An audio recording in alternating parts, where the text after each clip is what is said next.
2025 SLST গুরুত্বপূর্ণ update, please তোমরা ভিডিওটা মন দিয়ে দেখবে। মধ্যশিক্ষা পর্ষদের অ্যাপয়েন্টমেন্টের পাওয়ার আগে ডকুমেন্টস ভেরিফিকেশন শুরু হয়ে গেছে, প্রসেস শুরু হয়ে গেছে। তো ডেট দিয়েছে 12টা ডকুমেন্টস গুরুত্বপূর্ণ, আর স্কুল জয়নিং খুব তাড়াতাড়ি শুরু হবে। যাদের সমস্ত কিছু কমপ্লিট, পিভিআর, মেডিকেল সব কিছু কমপ্লিট, খুব তাড়াতাড়ি অ্যাপয়েন্টমেন্ট দেবে, স্কুলে জয়নিং শুরু হয়ে যাবে। তো 12টা ডকুমেন্টস তোমরা দেখে নাও। তো ভেরিফিকেশান ডেট দিয়েছে 30 তারিখ, আর হচ্ছে 31 তারিখ। প্রসেস থমকে ছিল, আবার কিন্তু শুরু হয়ে গেছে, ঠিক আছে। তো এখানে তোমার ডকুমেন্টসগুলো দেখো, 12টা ডকুমেন্টস গুরুত্বপূর্ণ। 1 নাম্বার হচ্ছে পিভিআর সেট, যেটাকে এই ভেরিফিকেশন থেকে বলা হচ্ছে পিভিআর, কিন্তু অ্যাকচুয়ালি অরিজিনাল পিভিআর হচ্ছে লোকাল থানা, এখানে আগে হবে, তারপর লোকাল থানায়। এই প্রসেসটা কমপ্লিট হওয়ার পর দুটো কাজ, একটা লোকাল থানা পিভিআর আর একটা জোনাল বোর্ডে মেডিকেল টেস্ট, তারপরই মধ্যশিক্ষা পর্ষদ অ্যাপয়েন্টমেন্ট দেবে। এই জন্য অ্যাপয়েন্টমেন্টের পাওয়ার আগে এই ভেরিফিকেশনটা ভীষণ গুরুত্বপূর্ণ, তবেই কিন্তু অ্যাপয়েন্টমেন্ট দেবে, না হলে স্কুলে জয়েন করতে কেউ পারবে না। তো যাদের আগে কমপ্লিট হয়ে গেছে তারা খুব তাড়াতাড়ি অ্যাপয়েন্টমেন্টটা পাবে। তো পুরো প্রসেসটা ধাপে ধাপে 31শে আগস্ট কিন্তু টার্গেট কমপ্লিট করার। হ্যাঁ, তো দেখো তিনটা পিভিআর সেট ফিল আপ করে গেজেটেড অফিসারকে দিয়ে অ্যাটাস্টেড করিয়ে নিয়ে যেতে হবে, ব্লু বল পেন দিয়ে ফিল আপ করতে হবে। যদি বাইরের হয় তাহলে সেটা কিন্তু ঠিকানা লিখতে হবে, মানে পশ্চিমবঙ্গের বাইরে হলে সেটা ঠিকানা লিখতে হবে পিভিআরে। ক্লিয়ার? Present address. তো এটা হলো 1 নাম্বার। তো পিভিআরটা তোমরা হচ্ছে WBBSE, West Bengal board of secondary education, এখানে ভিজিট করেই এই ওয়েবসাইটে তোমরা পেয়ে যাবে। তো আমি দেখাচ্ছি এই নোটিশটা যেখানে আছে সবার নিচে, এই যে পিভিআরটা, এখানেই কিন্তু পিভিআরটা আছে, তো তোমরা ডাউনলোড করে নেবে, ঠিক আছে। তো 1 নাম্বার ডকুমেন্টসটা ভীষণ গুরুত্বপূর্ণ, ব্লু বল পেন দিয়ে কিন্তু ফিল আপ করতে হবে। আর এই পিভিআরটা কীভাবে ফিল আপ করতে হয় আমার ভিডিও আছে, প্লেলিস্টে তোমরা দেখে নেবে। এছাড়াও এখানেও আছে ভিডিওটা, আমি দেখালাম, এই যে এখানেও তোমরা দেখে নিতে পারো কীভাবে ফিল আপ করতে হয়। তো আমি বুঝিয়ে দিয়েছি বিষয়টা কীভাবে ফিল আপ করতে হয়। তো 1 নাম্বার ডকুমেন্টস হলো। 2 নাম্বার ডকুমেন্টসটা হচ্ছে অ্যাডমিট কার্ড, এসএসসির অ্যাডমিট কার্ডটা। তো এখানে হচ্ছে বলে দিয়েছে যে আরেকটা বিষয়, যেহেতু এখন 11-12, যদি 9-10 পাস করে থাকে তাহলে কিন্তু সেটারও অ্যাডমিট কার্ডটা নিয়ে যেতে বলেছে এখানে। 2 নম্বর ডকুমেন্টসটা যদি 9-10 পাস করা থাকে তাহলে সেটাও অ্যাডমিট কার্ড নিয়ে যেতে হবে। নেক্সট হচ্ছে 3 নম্বর ডকুমেন্টস এসএসসির রেকমেন্ডেশন লেটার, যেটা সুপারিশপত্র। অ্যাকচুয়ালি এটা তাদেরই হচ্ছে যাদের কাউন্সেলিং কমপ্লিট হয়ে গেছে, আর যাদের এবার নাম নেই চিন্তার কোনো কারণেই নেক্সট নোটিশে নাম চলে আসবে। তো সেই রেকমেন্ডেশন লেটারটা নিয়ে যেতে বলেছে। তারপর ফটো, ঠিক আছে, ফটো আইডি প্রুফ আর কি, সেটা আধার, ভোটার, যাই হোক না, ড্রাইভিং লাইসেন্স, যার যেটা, পাসপোর্ট যার যেটা আছে। তারপর 5 নাম্বার হচ্ছে কাস্ট সার্টিফিকেট, ইডাব্লিউ যদি থাকে তাহলে তো সেগুলো নিয়ে যেতেই হবে, যদি থাকে কাস্ট সার্টিফিকেট। ডিসেবল সার্টিফিকেট, যাদের ডিসেবল আছে যদি থাকে তাহলে ডিসেবল সার্টিফিকেট, আর যাদের নেই তো নেই।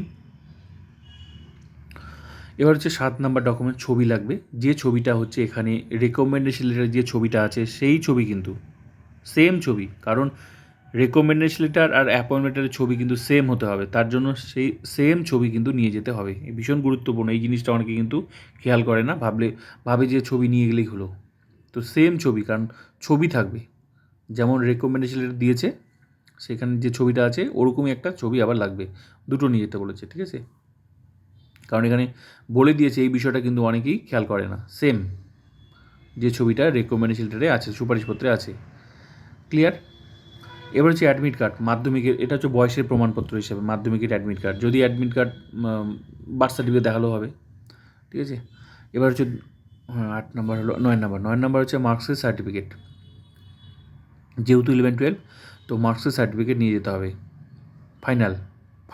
ফাইনালটা লাস্ট সেমিস্টার একদম যেটা, সেটা। তো 10 নাম্বার হচ্ছে বিএডের মার্কসের সার্টিফিকেট, ফাইনাল, কিন্তু এখানে কিন্তু বলে দিয়েছে ফাইনাল, তো এই বিষয়টা কিন্তু ভালো করে দেখতে হবে। হ্যাঁ, 10 নাম্বার হলো। 11 নাম্বার বিষয়টা ভীষণ গুরুত্বপূর্ণ, ম্যারেজ সার্টিফিকেট বা এফিডেভিট। যদি ম্যারেজ সার্টিফিকেট নাও থাকে, বিশেষ করে মহিলাদের জন্য, হ্যাঁ, এখানে কিন্তু বলে দিয়েছে টেনশনের কিছু কারণ নেই, ফর ম্যারিড ফিমেল ক্যান্ডিডেট, একমাত্র ফিমেল ক্যান্ডিডেট, যদি ফিমেল ক্যান্ডিডেট এই এসএসসিতে থাকে, নাম থাকে 11-12, তাহলে তার জন্য কিন্তু ম্যারেজ সার্টিফিকেট লাগবে। ছেলে হলে কিন্তু লাগবে না, ছেলে বিবাহিত হলে লাগবে না, এখানে কিচ্ছু বলা নেই, একমাত্র বলে দিয়েছে for married female candidate only.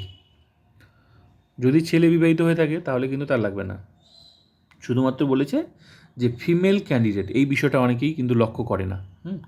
তো বলে দিয়েছে, তো চিন্তার কোনো কারণে অনেক ছেলেই জিজ্ঞাসা করছে। তো এখানে ভালো করে দেখো তোমরা, যারা মহিলা ফর ফিমেল ক্যান্ডিডেট, এখানে বলে দিয়েছে ফর ম্যারিড ফিমেল ক্যান্ডিডেট। তো ব্যাস ক্লিয়ার, ফিমেল মানে ফিমেল, চিন্তার কোনো কারণ নেই, এই বিষয়টা ক্লিয়ার হয়ে গেল। তো যারা যে সমস্ত মহিলা বিবাহিত তাদের জন্য ম্যারেজ সার্টিফিকেট যদি না থাকে তাহলে কিন্তু এফিডেভিট একদিনই করা যায় কোর্টে গিয়ে, ঠিক আছে? তো ফার্স্ট ক্লাস জুডিশিয়াল ম্যাজিস্ট্রেট একদিনই এফিডেভিট হয়ে যাবে, তো সেটা করতে হবে। আর নেক্সট হচ্ছে 12 নম্বর ডকুমেন্টসটা ভীষণ গুরুত্বপূর্ণ। যদি কেউ বাইরের ইউনিভার্সিটিতে, আমি আগে থেকেই বলছি যাদের যাদের নাম এখনও আসেনি তালিকায় মধ্যশিক্ষা পর্ষদ ভেরিফিকেশানে, তোমরা কিন্তু এটা তোলার ব্যবস্থা করো। কী বলে, বাইরে থেকে যদি তোমরা বাইরের ইউনিভার্সিটি থেকে বা বাইরে থেকে পাস করে থাকো তাহলে কিন্তু ডিগ্রি পেয়ে থাকো, তাহলে কিন্তু সেটার ইউজিসি অ্যাপ্লিকেশন সার্টিফিকেট লাগবে। পরিষ্কার করে কিন্তু বলে দিয়েছে, ইউজিসি অ্যাপ্লিকেশন সার্টিফিকেট মানে সেই ইউনিভার্সিটিটা অনুমোদন আছে কি না তার ডকুমেন্টস তোমাকে দেখাতে হবে। যারা পশ্চিমবঙ্গের বাইরে পড়াশোনা করেছে সেই ইউনিভার্সিটিটা ইউজিসির অ্যাপ্লিকেশন আছে কি না তার ডকুমেন্টস তোমাকে অনুমোদন আছে কি না সেই সার্টিফিকেট তোমাকে দেখাতে হবে। এই 12টা ডকুমেন্টস ভীষণ গুরুত্বপূর্ণ। ক্লিয়ার? তো ব্যাস, তো এই পুরো সেটটা একটা অরিজিনাল সেট, একটা জেরক্স সেট। জেরক্সটা সেলফ অ্যাটাস্টেড আর অ্যাটাস্টেডটা কিন্তু ব্লু বল পেন দিয়ে। তো এখানে পরিষ্কার করে বলে দিয়েছি। তার মধ্যে একটা বিষয় মানে গুরুত্বপূর্ণ, যে কেউ যদি ডকুমেন্টস নিয়ে যেতে নাও পারে কোনো কারণবশত, হ্যাঁ, তো বা কোনো ডকুমেন্টস দেখাতে যদি না পারি তাহলে কিন্তু নেক্সট মানে যখন ভেরিফিকেশন হবে সে সুযোগ পাবে। এখানে কিন্তু তোমরা ভালো করে দেখে নাও, এখানে কিন্তু সেটাই বলেছে। যখন আবার সে কী বলে এসএসসি যখন আবার সুপারিশপত্রগুলো পাঠাবে তার সাথেই সে ভেরিফিকেশানে আবার ডাক পাবে।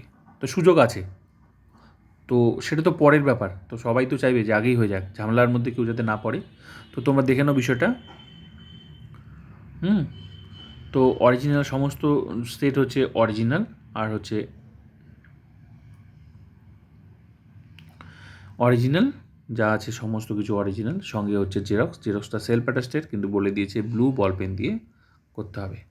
আরেকটা কথা, দায়িত্ব সহকারে কিন্তু ডকুমেন্টসগুলো জমা দিতে হবে। এখানে বলে দিয়েছে positively two be submitted at the time of verification. দায়িত্ব সহকারে, ওরা হয়তো ভুলে গেল কোনো কিছু টেবিলে নিতে, কিন্তু তোমাদেরও দায়িত্ব আছে ডকুমেন্টসটা জমা দিতে, কারণ এটা চাকরির ব্যাপার আছে, ওখানে থাকবে, ঠিক আছে? তো পিভিআর তো বললাম, পিভিআর মধ্যশিক্ষা পর্ষদ অফিসে গিয়ে, এখানে মানে ওয়েবসাইটে গিয়ে তোমরা ডাউনলোড করে নিতে পারো। এছাড়া আমার প্লেলিস্ট ভিজিট করো, সেখানেও পিভিআর ডাউনলোড লিঙ্ক আছে। কীভাবে ফিল আপ করতে হয় সুন্দর করে বুঝিয়ে দিয়েছি, সেটা তোমরা দেখে নেবে। তো এই 12টা ডকুমেন্ট ভীষণ গুরুত্বপূর্ণ। আর অ্যাপয়েন্টমেন্টটা যাদের সমস্ত কিছু কমপ্লিট হয়েছে খুব তাড়াতাড়ি দেওয়া শুরু হবে, খুব তাড়াতাড়ি।